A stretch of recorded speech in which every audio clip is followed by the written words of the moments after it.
We're joined today by Osvaldo Leon of the World Bank. Thank you very much for being with us, Osvaldo. Thank you very much, Tom. We're talking today about the West Atlantis Petroleum Development and Pipeline Project, and most importantly, what the World Bank is doing to ensure that this project goes forward in spite of some of the vulnerabilities we see within the government of Zimbabwe and some of the corruption that has run rampant through the country's history. What can you tell us you're doing to ensure that this project will succeed in spite of the corruption you know exists in Zimbabwe? That's a very good question, Tom. Let me start my answer by saying that the World Bank has been supporting the setting up of an oversight committee, which is actually composed of representatives of the government, the civil society, and the judiciary system in Zimbabwe, and that's charged with the task of ensuring that there is a broad participation and that all the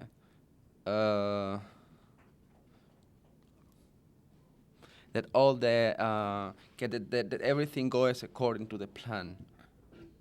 Well, currently Zimbabwe's president is facing a rebel uprising, and human rights groups are concerned that revenues generated from this project will only go to fund his defense against these rebels and not help address some of the poverty issues that you see in the country. How can you guarantee that the president won't use the revenue generated to finance his own defense?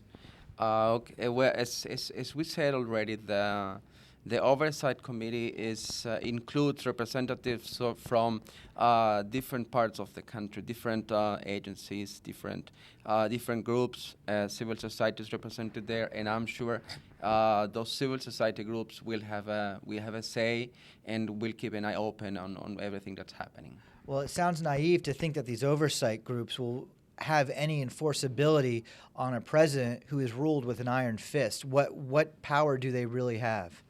Well, the authority is based on the anti-poverty law, which was approved this year by Parliament, and they are actually basing all their activities or their oversight on that law, and we hope the government is going to respect it. Bottom line, by supporting this project, isn't the World Bank and the IFC simply providing free political risk insurance to the big oil companies that are coming in?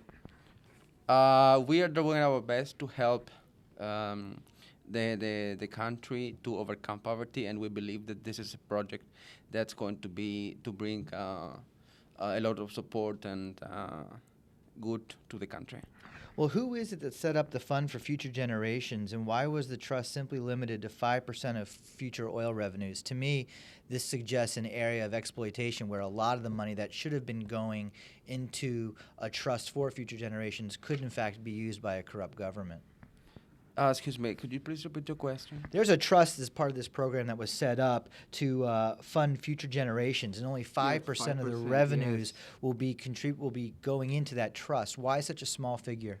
We believe that 5% it's a good figure. I mean, considering the total amount of revenues, we believe that amount is it's hoping to be good enough. And it has been also discussed and approved by the different committees. Well, if in fact you're dealing with a government that you know to be corrupt, wouldn't it be safer to invest more in that trust if in fact you're concerned about the long-term goals of addressing the poverty issues in the country and not simply making money for these large oil companies and foreign-based contractors coming in to perform the contracts? Excuse me, you had to put so many questions. No, actually, it's just one question. What it is if 95% of the revenue is still free to be used any way the government sees fit, doesn't that allow for greater chance of a corrupt government to abuse the revenues coming in and not setting aside more than just 5% for future generations when that's the ultimate goal of the program? Well, I think I cannot respond openly to that question. I don't have information. Well, Osvaldo, before we go, anything else you'd like to add? Thank you very much for the interview. Thank you. Do you get your messages out? Yeah. Good.